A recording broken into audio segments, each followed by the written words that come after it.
Thank you for being here this morning. We've called this press conference to try to give you some more information and an update both on the situation that occurred and the condition of our wounded deputy. I also have a spokesperson for the family here. His name is Johnny Revel, and he would like to make a statement following my statement that's come from the family of our sergeant.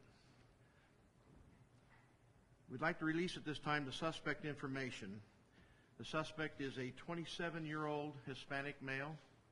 His name is Jose Angel Garcia Warrega. I'll spell that last name for you at a later time. The information that we have on this individual, that he has at a previous time been booked into our jail. He was convicted of an attempted homicide in 2007 and also an assault by a prisoner on a prisoner. He served 4.5 years in prison, was released by the Board of Pardons, and had an active arrest warrant and a fugitive warrant issued by the Board of Pardons just a few days before this incident occurred. So he was a fugitive from justice. As far as the issue of the initial stop where Sergeant Ride was killed, we have further information that's come to us based on the investigation, and we also have in-car video that Sergeant Ride had that was running at the time of the incident. This case basically was a case where Sergeant Ride saw a vehicle parked on the side of the highway, Highway 73. Its flashers were engaged at that time, and it was parked to the side. He made a U-turn and came back around to the vehicle and parked behind the vehicle. Based on computer data that we found on his mobile terminal, which is in the car, he had been running suspect information and vehicle information almost 20 minutes before the shooting event occurred. And he was working on trying to identify these individuals, but had not been able to identify that this individual was a fugitive. At that point, according to the video, about 20 minutes into the video and the stop, the suspect opened the rear view or the rear port window in the pickup that's about 14 inches wide, and proceeded to shoot through that window out of the suspect car, hitting Corey Ride 2 times. Those were fatal wounds, obviously, as you know. So the event that we looked at last night, possibly that it was an ambush from the start, does not appear to be correct. Sergeant Ride did exit the vehicle. He was engaged with the suspects for a period of time and also trying to determine who they were at the time when the shooting occurred. The suspect then left that area, as you know, proceeded down to the Santaquin area. We also have in-car video of that shooting that occurred. Deputy Sherwood initiated a high-speed chase as the suspect passed him. He recognized that it was a suspect, engaged in a short pursuit, at which time, again, the suspect opened the back rear window from the suspect vehicle pickup and it started to shoot at Deputy Sherwood, and he was hit. As far as a medical condition update on Deputy Sherwood, he is still in critical condition with a head wound, and his prognosis still seems to be very good. He was conscious. We were able to visit with him last night, family members and some of the deputies. He still continues to be at the hospital in recovery. At this time, the second suspect, the female that you have heard of, is a minor, a juvenile, and so her information will not be released at this time. We do have her in custody, though. I'd like to go ahead and turn the time over to the family spokesperson. This is a spokesperson for Sergeant Ride, who the family would like to have a statement made through him. Okay. As it has been reported, an evil swept through our community yesterday afternoon, leaving in its path an unimaginable sorrow for our family. Corey was taken from us in a senseless act of violence, doing what he loved most, which was serving people. Corey leaves behind a wife, 5 children and 8 grandchildren, as well as his parents and 4 siblings. We wish to thank the Utah County Sheriff's Department, the staff at Timpanogos Regional Hospital, the many local law enforcement agencies that have assisted in any way, and the community at large for the outpouring of love and support. We would also like to send our love and strength to Sergeant Greg Sherwood and his family during this time and pray for a full recovery for him. Many have asked how the family can be helped at this time. An account has been set up at giveforward.com for you to make any contributions that you'd like. At this time, the funeral has not been arranged. We are making those arrangements, and as soon as that has been decided, we will make that public and let you know when that will be. We would ask that the media allow privacy for the family as we work through this difficult time. I'd also like to let you know that the family, we're struggling with this. We're having a hard time. We're asking a lot of questions of why this has to happen to Corey, to Nan, to the family.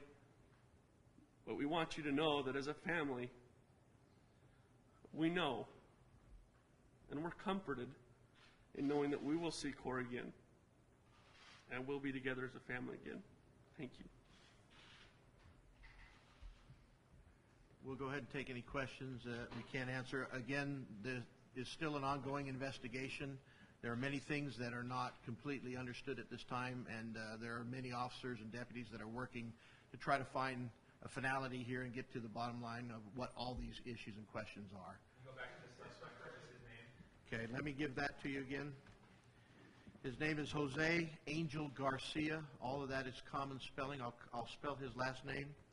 It's Jauregui.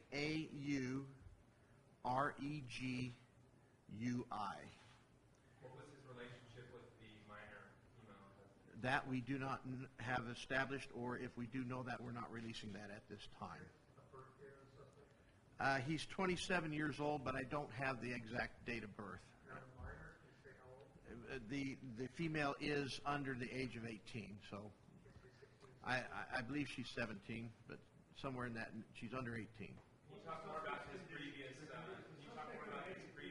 Hold on a second. Let's one at a time. Can you talk more about his previous conviction of attempted homicide? What were the conditions of that? I don't have that information. Again, we would probably refer you to the Department of Corrections or the Board of Pardons for that information. All I know is that he was here previous to his sentence in prison for those charges.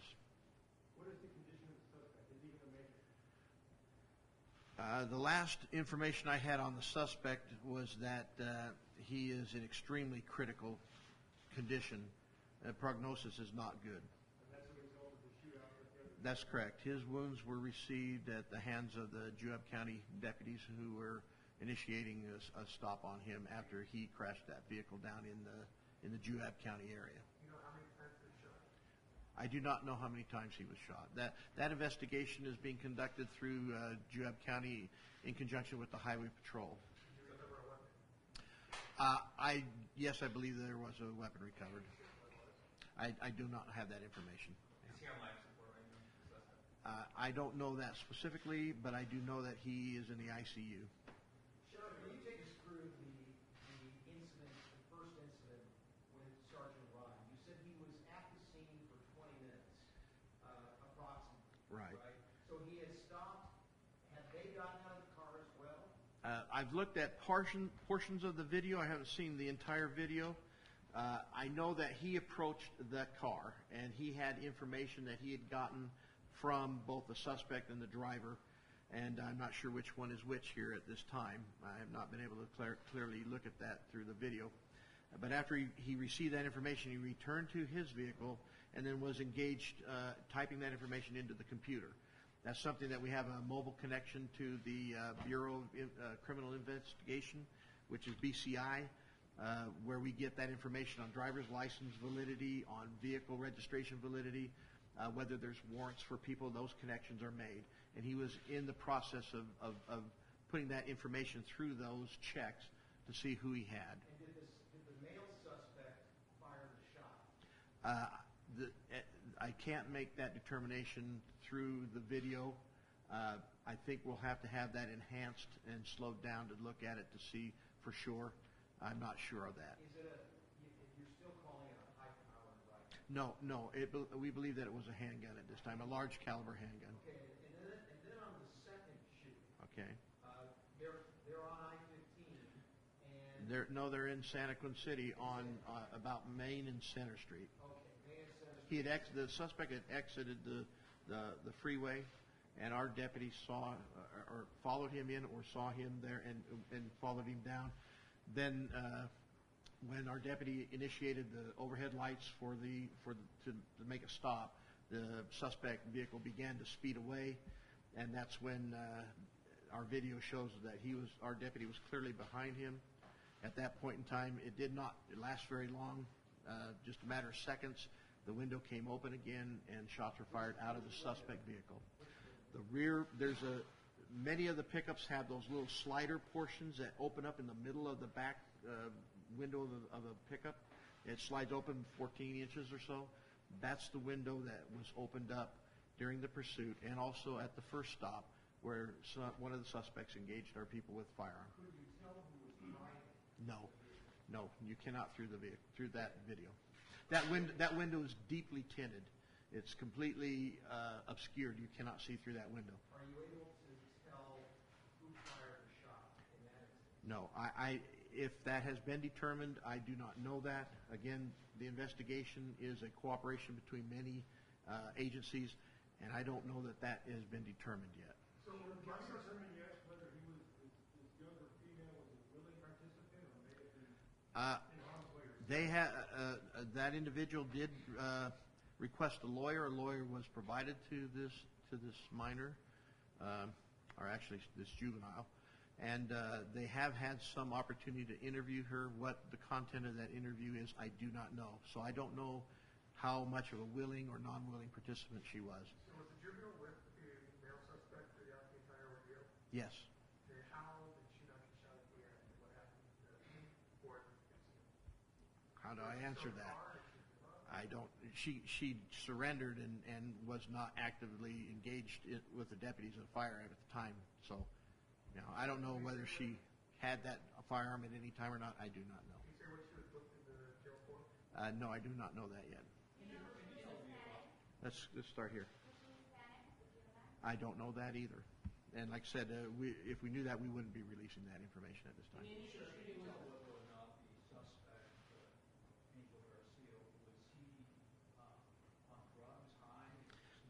We won't know that. That's something that we process. Those tests are being conducted. I can tell you that. But the results of that sometimes takes a little while because it's blood evidence. I cannot make any assumption on that, and I do not know. Was the deputy outside his car in the first shooting or inside? He was sitting behind his wheel, the steering wheel of the car. He had returned to the vehicle. He was sitting in the driver's seat, and he was typing on the computer this information into his mobile terminal. Yes. Yes. As your investigation, have you looked into and discovered any motive for this crime? That's what we're trying to determine. A search warrant where this individual was staying, which was where he was staying up in the Draper area in Salt Lake. A search warrant was conducted, and information and evidence that's taken from that scene is being processed along with part of this case to determine if we can find a motive. Can you talk about what you took and are looking over? No, I do not know the contents of what was seized at the warrant at this time. And I don't know that we would release that either at this time because that's part of the active investigation. Sheriff, can you tell us about the carjacking and you find anything else you've been able to learn about that? I don't know much about that, so yes. Okay. That portion of the investigation, again, is being conducted by the Highway Patrol. What we would like to do is we are heading over to the Joint Investigation Task Force that's running this investigation for a briefing from them. And we would like to try to have another briefing with the press here and release more information at that time around 4 to 5 o'clock this evening. So we'll determine how long we will be with that group that's doing the primary investigation in our county and try to get back with you with another time, and then we'll release what additional information we can at that time. So between 4 and 5. Do you have anything related to this conviction for the attempted homicide? I don't. Do you know about the circumstances? I don't. Those are court records, and again, they're available publicly, but if we have obtained those, we have not had time to process process those.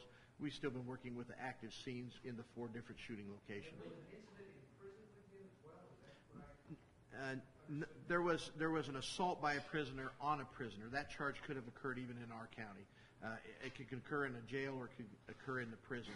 Whenever someone is incarcerated, they're a prisoner. They assault another prisoner. That could be in either place. He's the assaulter, not the... That's correct. That's correct. When was he released from prison? I don't know that. That's what I'm saying. You'll need to contact the Department of Corrections for that date.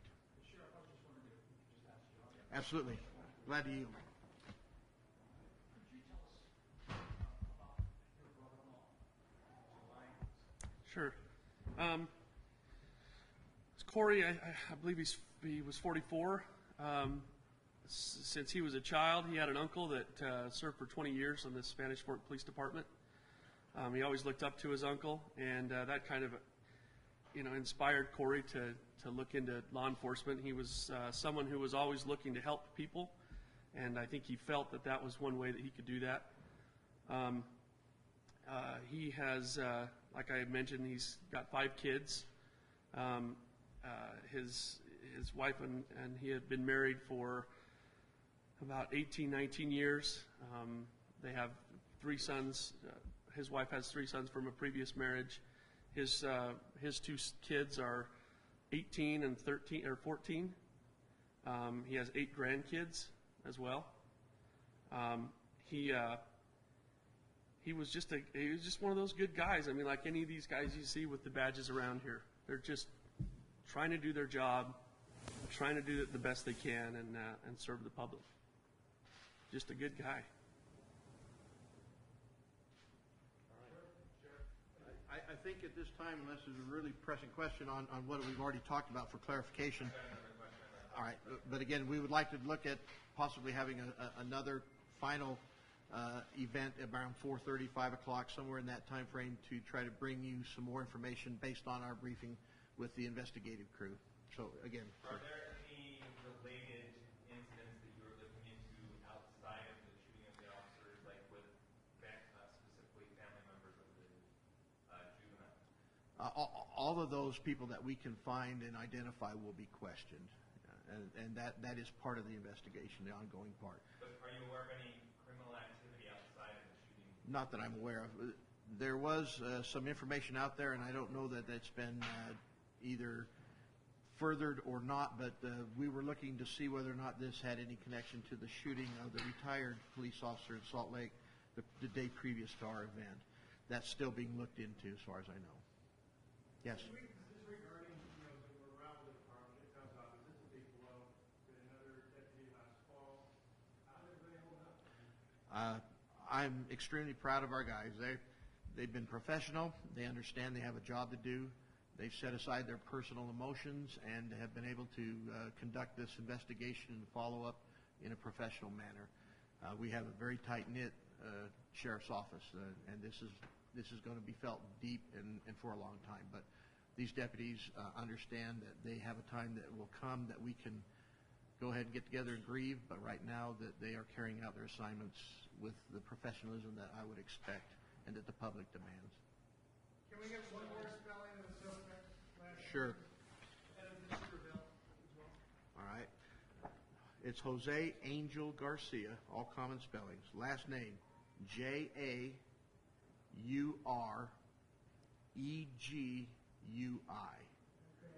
Okay. And we're pronouncing it Warega. Okay. We found some spellings where the last letter A. That's not uncommon. Sometimes with hyphenated Hispanic names, sometimes the names are even reversed, and you'll have the one before the other, and then they'll switch them at other times. That may be part of the issue on why our deputy, Sergeant Ride, was not really able to quickly identify who he had. And I know if he had, he would have taken additional security measures that he did not take based on the fact that he did not know who he had. You know the West that AT&T has been trying to find the suspect? I don't know. I know they had an active warrant out for his arrest based on his failure to comply with his conditions of his probation or parole, but I do not know what steps they had already taken. I do not know. You know where he's from originally? No, I do not. All right. Thank you. All right, let's go ahead and let Johnny finish Can I up. say one thing? As far as the time this afternoon, if you follow me on Twitter, I'll send out a tweet with the exact time. It's Sergeant Cannon, PIO, SGT Cannon, PIO. I'll send out a tweet with the exact time. It's Johnny Revel, Johnnny Revil. One more time, please. Johnnny Rev as in Victor, ILL. Thank you very much. Brother-in-law.